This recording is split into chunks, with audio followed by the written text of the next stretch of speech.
Hello, Philadelphia. Welcome to the city of brotherly love and sisterly affection. There are women all over the world who are out protesting and marching for this cause.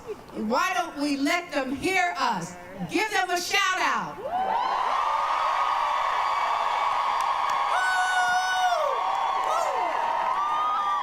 I think they heard you. Okay, so look, now the die has been cast. Yesterday we had the inauguration. There's a new administration, there's new Congress, a new Senate, which is unfortunate that our people didn't get in. But now we have to begin to think about the future. And that is, how do we get what we want? And how do we now take the emotion out of what happened just a couple months ago, when the new administration, when Donald Trump was elected. Now we have to think about the business aspect of politics. Politics is business. That has been demonstrated because every politician, many politicians that go to Washington, D.C., they may go in poor, but they come out a millionaire because they are doing business with people with our money. And that is our tax money that they are working with and that they are using to empower themselves and to put money in their pocket. Now, we also have to ask, who's going to be at the table when they start making decisions about our lives, about our health, about our bodies, and about our issues? Who's going to be at the table? I want to be at the table. Now, we know that Trump is the president. Ain't nothing we can do about that right now. Not for 4 years, but in 4 years, we can do something about it.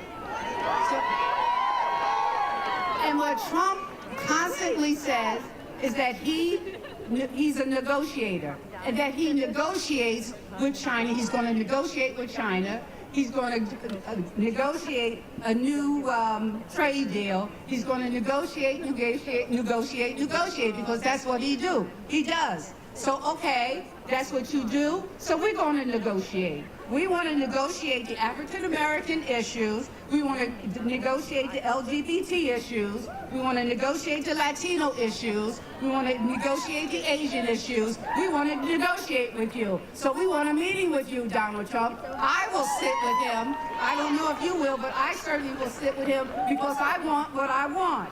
So what we also need to do is think about who we are electing, who is going into office, because the people who are in office are people that were put there by people like us or people across the country. Now, what we need to do is bombard the Congress, the Senate, and the President with letters. As I said, it's business. Take the emotion out of it. And what another thing we need to do, we need to study. We need to study the politicians who are in office, and we need to study and scrutinize. We need to read, and we want transparency. What we really want to do is see Trump's taxes. We want to see who's in bed with. And we also need to just look at the political establishment, because that's who he put in office. That's who he nominated and put into his cabinet. Now, as I said, we need to organize. We need to organize voter education, because I'm telling you, lots of folks do not know what to do when they get into that voting booth. They don't even know how important their vote is. Now, we also need to begin voter registration, not 2 months before the election, but we need to begin voter registration, voter education now. We need to stay engaged. We also need to begin to look at the midterms, because the midterm elections, because we focus on the presidency, but we forgot about the Congress. Now the Congress has control. The other Republicans have control over the Congress. The Republicans have control over the Senate. And you remember when President Obama was in office, he couldn't get anything passed because of the control of the Congress. Now we need to take the Congress back. We need to take the Senate back. And we need to look and think about who we want to run against Donald Trump 4 years from now. So we need to stay in it. Stay in it. It's not just about today. It wasn't about just yesterday. It's not about tomorrow. It is for our future, not only for me, but for you, for your children and your grandchildren. Let them know. Let them know that we want what we want. And to my Muslim brothers and sisters out there, stay engaged because your voice must be heard. And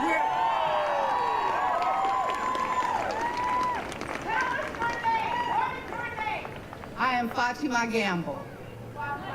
Yes. Okay. Thank you. Love you too.